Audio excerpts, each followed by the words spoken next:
Okay.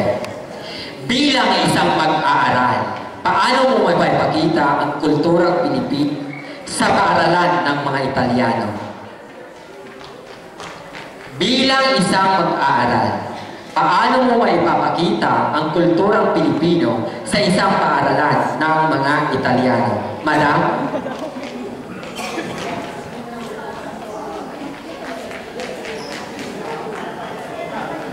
Allora, tu che sei una studentessa, come dimostreresti la cultura filippina in una scuola italiana?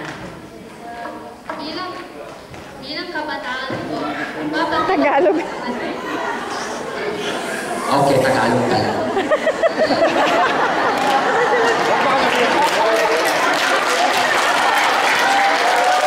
bilang kabataan po, ipapakita ko po sa mga Italyano, magiging ehemplo po ako ng mga Pilipino. Tulad po ng pagiging hospitality at pagiging marispetable sa mga malalaki po.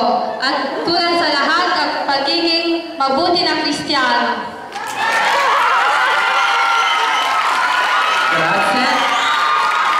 Candidate number 4.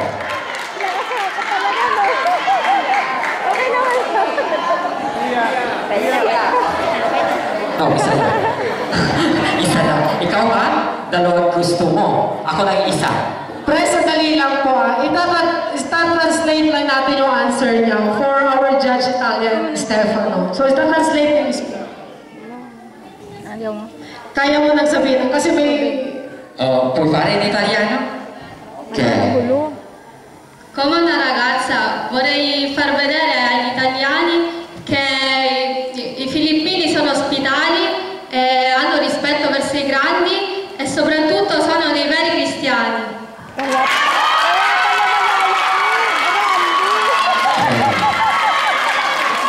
Last but not the least. Parang si Alvin yung dimple niya. Okay. Bilang secondo aspetto. No, abbiamo già fatto questa domanda. Yung last, abbiamo fatto già quella. Eh bakit? Nauulit? Wala nang question? No, pwede also. Ah, okay. This is it. I'm sorry. Nalito din. Kung sakaling ikaw ang tanghaling lakan, paano mo mai-promote ang turismo ng ating bansang Pilipinas? Kung sakaling ikaw ang tanghaling lakan, paano mo mai-promote ang turismo ng ating bansang Pilipinas?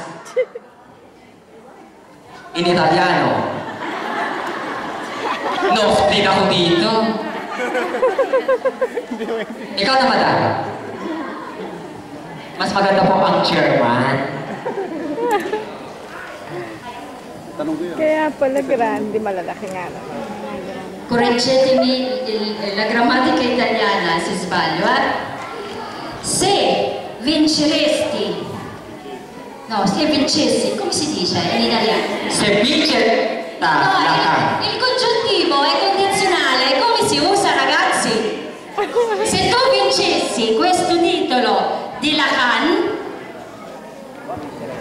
aspetta, se tu vinci il titolo di Lacan, come promuovi il turismo nelle Filippine? No, come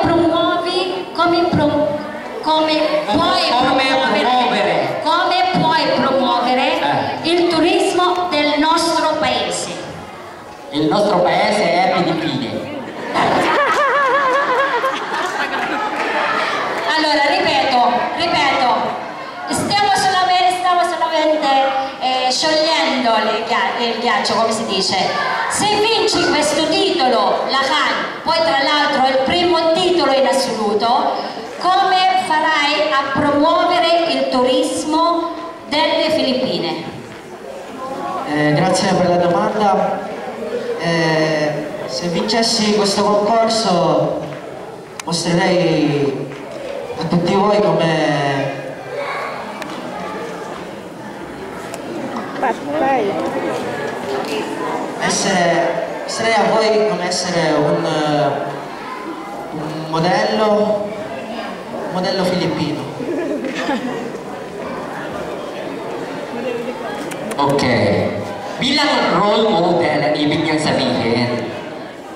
Okay.